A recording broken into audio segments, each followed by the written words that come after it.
Fala galera, vamos resolver a questão 82, que é sobre Nietzsche e o seu martelo, né?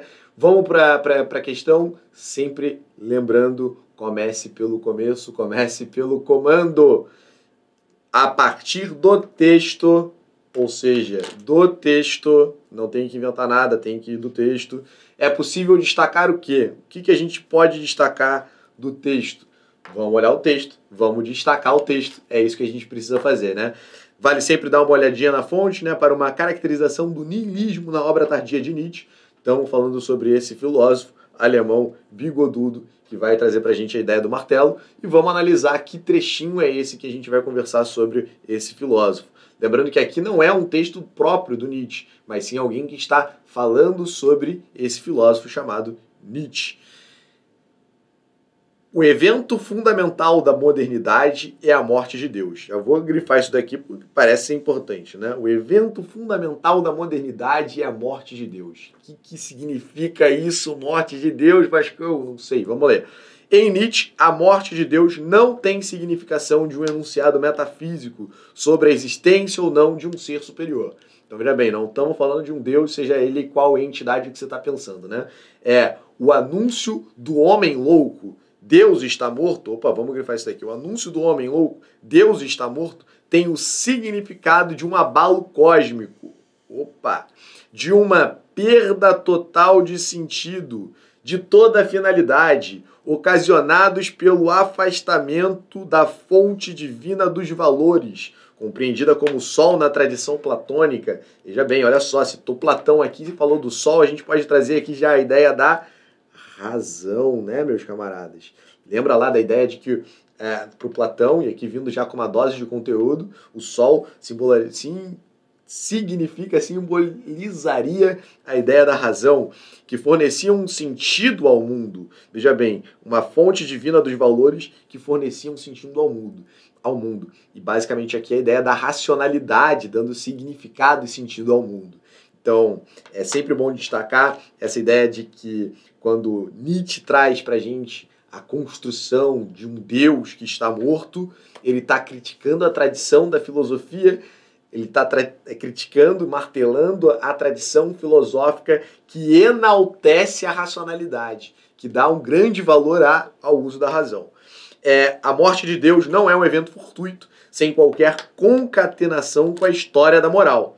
Ao contrário, é um evento longamente preparado e necessário no processo de moralização do mundo, que, por fim, anula o dualismo entre o mundo sensível e o mundo suprassensível. Olha só, de novo, por fim, anula o dualismo entre o mundo sensível e o mundo suprassensível. Mais uma crítica a essa tradição platônica, mais uma crítica a essa tradição da razão.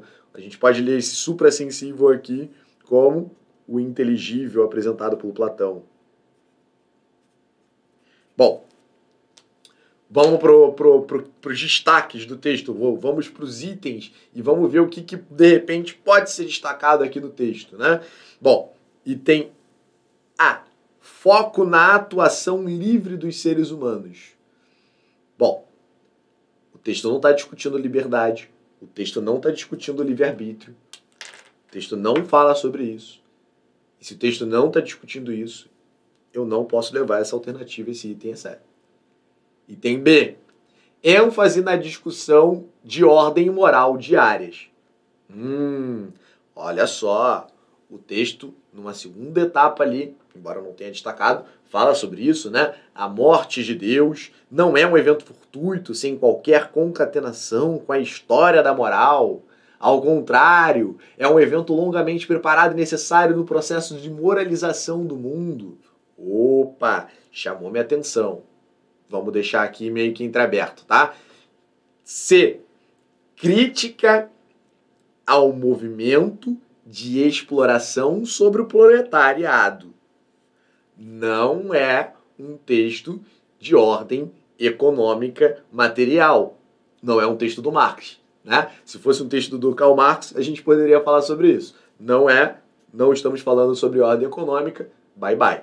Tchau. Então, só destacando aqui, né? Não estamos falando sobre a liberdade, não estamos falando sobre a vida material, o mundo econômico e a materialidade econômica do mundo.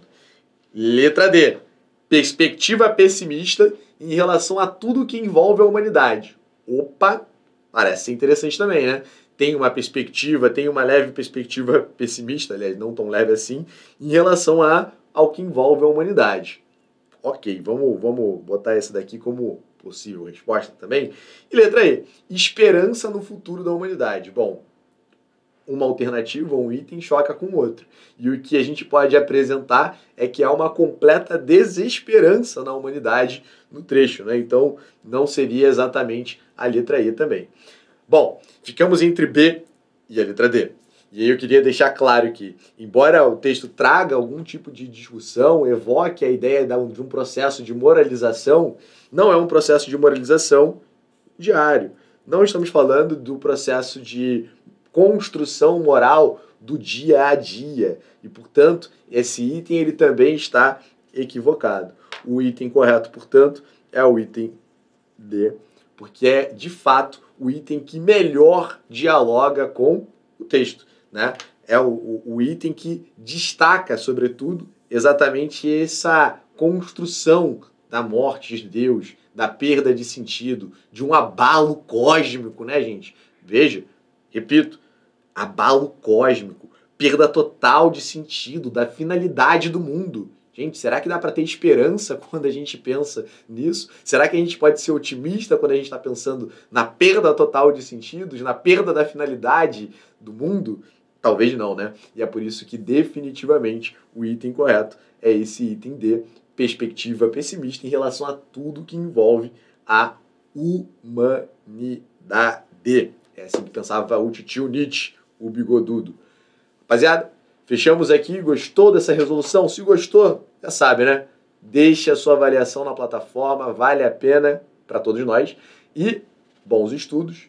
Até a próxima!